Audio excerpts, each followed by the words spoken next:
Hello everyone! আজকে আমরা বানাবো বেগুন দিয়ে খোকা ইলিশের ঝোল, যেটা খেতে খুবই দারুণ আর বানানো খুবই সোজা। দেখো আজকে কিন্তু আমি জোড়া ইলিশ এনেছি। ইলিশগুলোকে ভালো করে কিন্তু আমি আঁশ ছাড়িয়ে নেবো। এই দেখো বঁটিতে এইরকমভাবে ঘষে নিতে হবে। ঘষে নিলে কিন্তু আঁশটা ইজিলি ছেড়ে যাবে। আঁশ দেখো ছাড়ানো হয়ে গেছে। এবার যে ডানাগুলো আছে না সেগুলোকে আমি এরকমভাবে কেটে দেবো বঁটি করে। ডানাগুলো দেখো কেটে দিয়েছি। এবার দেখো লেজের কাছে একটু আঁশ লেগে থাকে, তো সেগুলোকে আমি একটু হাত দিয়ে দেখো খুঁটিয়ে খুঁটিয়ে এই আঁশগুলোকে তুলে দিচ্ছি। যা একটু আধটু লেগে আছে সেগুলো এরকমভাবে বেছে ফেলে দিলেই হবে।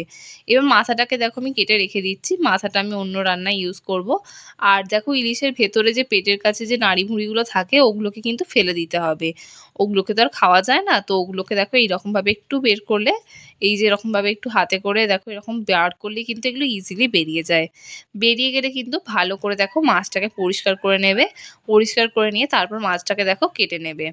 মাছগুলোকে দেখো আমি এরকম মাঝারি সাইজ করছি, খুব বড়ও না খুব ছোটও না। এবার দেখো কাটা হয়ে গেছে। লেজের দিকটা দেখো যে এটা বেরিয়ে আছে, লেজটাকে আমি কেটে ছোট করে দেবো।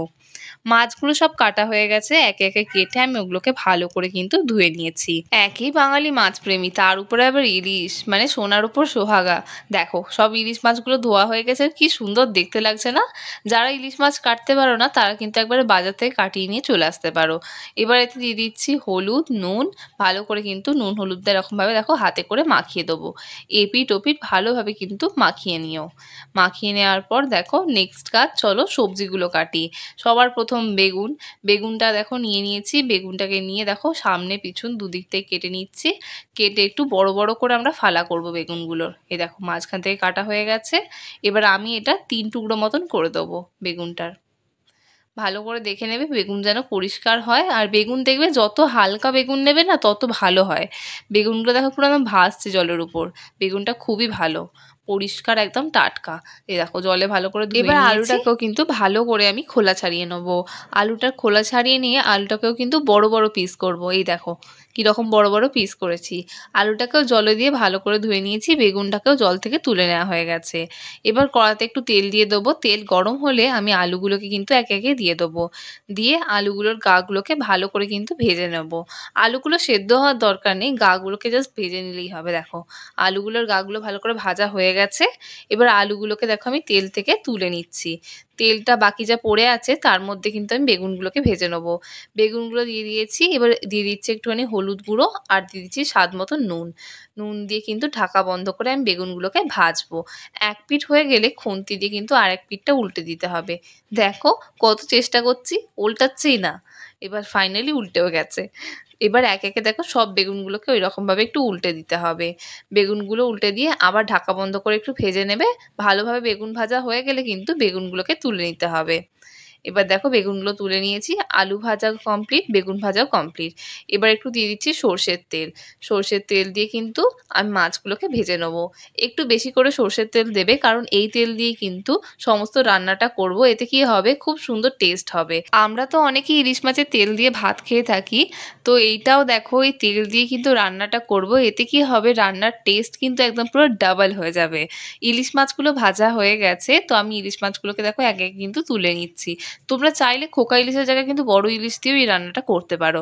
লেফট ওভার তেলের মধ্যে আমি দিয়ে দিচ্ছি কালো জিরে, টমেটো আর দিয়ে দিচ্ছি একটা কাঁচা লঙ্কা। কাঁচা লঙ্কাটাকে কিন্তু চিড়ে দেবে। দিয়ে এই টমেটো আর কাঁচা লঙ্কাটাকে কিন্তু ভাজবে।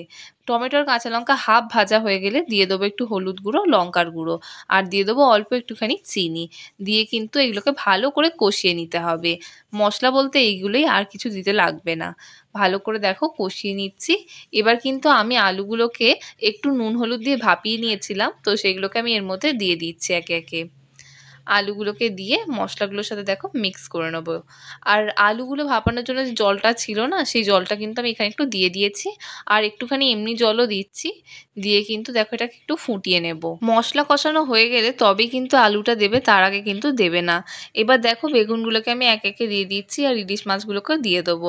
এবার একটা খুন্তি দিয়ে কিন্তু মাছগুলোকে ভালো করে কিন্তু ঝোলের মধ্যে ডুবিয়ে দেবে, আর সবজিগুলোকেও, যাতে সমস্ত ঝোলটা কিন্তু সবজির মধ্যে ঢোকে, আর স্পেশালি মাছের টেস্টটা যেন ঝোলের মধ্যে মেশে, তবেই কিন্তু এই ঝোলটা খেতে খুবই ভালো লাগবে।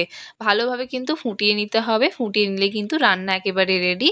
উপর থেকে একটু ছড়িয়ে দিতে হবে সর্ষের তেল, তাহলেই আমাদের বেগুন দিয়ে খোকা ইলিশের ঝোল একেবারেই রেডি হয়ে যাবে। এই বর্ষাকালে এই ইলিশ মাছের রেসিপিটা ট্রাই করতে একদম ভুলো না। Enjoy it. এবার তোমাদের একটা ছোট্ট কাজ, চটপট যাও ইউটিউবে সার্চ করো ফোরন বলে, সাবস্ক্রাইব করে বেল আইকনটা ক্লিক করতে একদমই ভুলো না, যাতে আমাদের নিত্য নতুন রান্নার নোটিফিকেশন তুমি সবার আগে পাও।